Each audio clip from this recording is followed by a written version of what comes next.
Assalamualaikum warahmatullahi wabarakatuh. Perkenalkan, nama saya Vinky Ponilanda dengan ujung NIM 8082 akan membacakan cerpen yang berjudul Persahabatan Bunga Matahari, karya Widowati Wahono. Persahabatan Bunga Matahari. Semua teman di kelas tahu aku dan Vina bersahabat karib. Mereka bilang di mana ada Rani, di situ ada Vina. Namun ada satu perbedaan besar antara aku dan Vina. Aku dari keluarga sederhana, Vina hidup berkecukupan. Untunglah, meski orang tuanya kaya, Vina tidak sombong. Vina bahkan betah main di rumahku yang sederhana. Selain bermain bersama, ada satu hal yang membuat Vina senang di rumahku. Ia sangat menyukai bunga matahari yang tumbuh di halaman belakang rumahku. Sudah beberapa kali Vina mencoba menanam bunga matahari di rumahnya, tetapi selalu gagal. Persahabatanku dengan Vina sungguh menyenangkan, akan tetapi aku merasa akan ada masalah besar bagi persahabatan kami. Semua berawal dari rencana Vina untuk merayakan ulang tahunnya. Dia berbisik akan memberikan kado boneka Barbie model terbaru. Caca akan memberi hadiah sepatu berlukis yang sedang tren, sementara aku, sahabat dekatnya, bingung akan memberikan hadiah apa. Sore itu, Mbak Ambar heran melihat uang berserakan di dekat pecahan celengan kelinciku. Loh, kok tabunganmu dia ambil? Mau beli apa? Tanyanya. Jawabku, Mbak, kalau 100.000 bisa untuk beli tas bagus gak? Tanyaku. Mbak Ambar meraih tas sekolahku dan memeriksanya. Mungkin bisa, tapi tas ini masih bisa dipakai. Tidak ada yang rusak tuh, kata kakakku sambil meletakkan tas itu. Pulang sekolah, aku mampir ke toko peralatan sekolah. Di rak tampak berjajar tas berhias kepala boneka. Juga ada buku tulis dengan kertas aneka warna, kotak pensil, rautan, penghapus, dan penggaris. Semuanya lucu dan menarik. Aku memeriksa harga yang ditempel di sebuah tas yang sangat bagus. Uangku cukup, pikirku lega. Akan tetapi, tiba-tiba aku teringat pada tas baru yang belum sampai sebulan dipakai Vina. Tas itu jauh lebih bagus dari tas yang akan kubelikan ini. Aku jadi ragu dan membatalkan niatku membeli tas itu. Sampai di rumah, Mbak Ambar tampak sedang bergegas memasukkan beberapa barang ke dalam tas. Nenek sakit, Mbak akan mengantar tas ini ke stasiun. Kamu jaga rumah ya.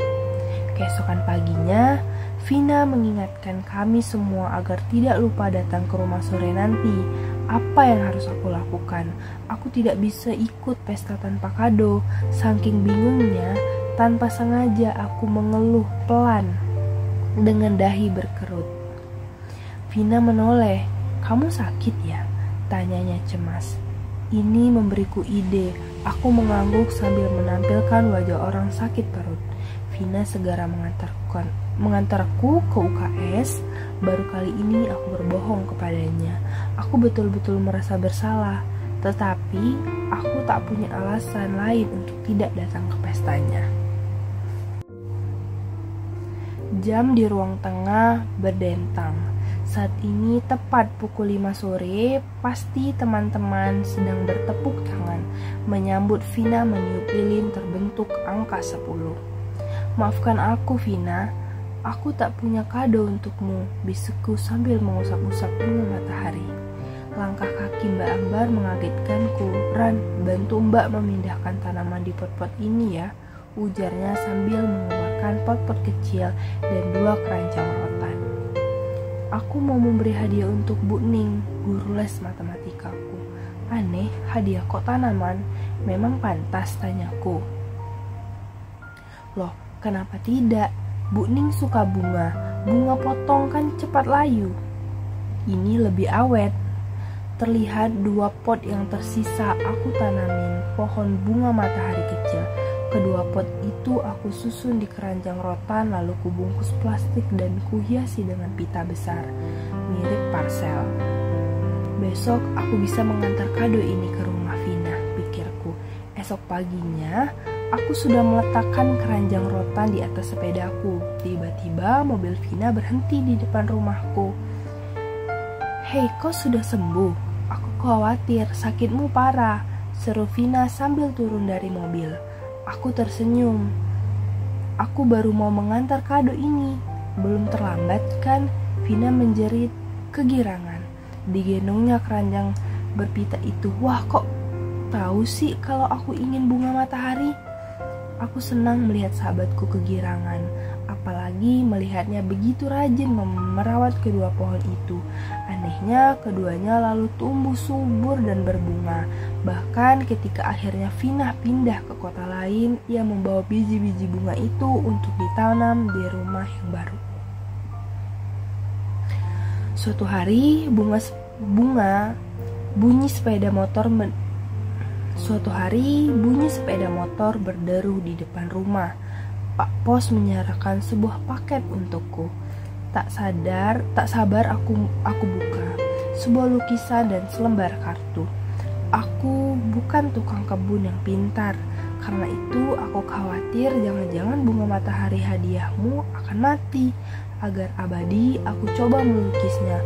Lukisan tidak akan mati meskipun cuaca dan musim berganti. Begitu pula persahabatan kita, takkan putus meskipun tahun-tahun berlalu dan mengantarkan kita menjadi dewasa. Kesan dan pesan saya dari cerpen Persahabatan Bunga Matahari. Kesan saya mengajarkan nilai persahabatan yang tulus dan penuh perhatian.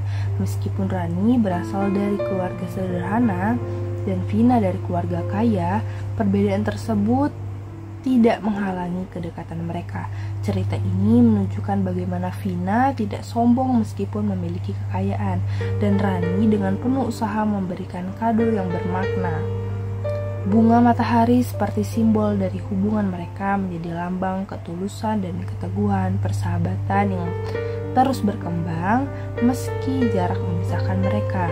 Cerita ini juga menggambarkan pentingnya kejujuran meski kadang kita terpaksa berbohong demi melindungi perasaan orang yang kita sayangi. Untuk pesan dari cerpen ini adalah bahwa persahabatan yang sejati tidak bergantung pada materi atau status sosial, melainkan pada keikhlasan dan perhatian satu sama lain. Hadiah terbaik dalam persahabatan bukanlah barang mahal, tetapi perhatian dan usaha untuk memberikan sesuatu yang bermakna. Selain itu, cerita ini mengajarkan kita untuk tetap menjaga hubungan baik meskipun waktu dan jarak memisahkan, dan bahwa kenangan indah akan selalu hidup dalam hati meskipun waktu terus berlalu. Sekian cerpen Persahabatan Bunga Matahari yang saya bacakan. Saya akhiri. Wassalamualaikum warahmatullahi wabarakatuh.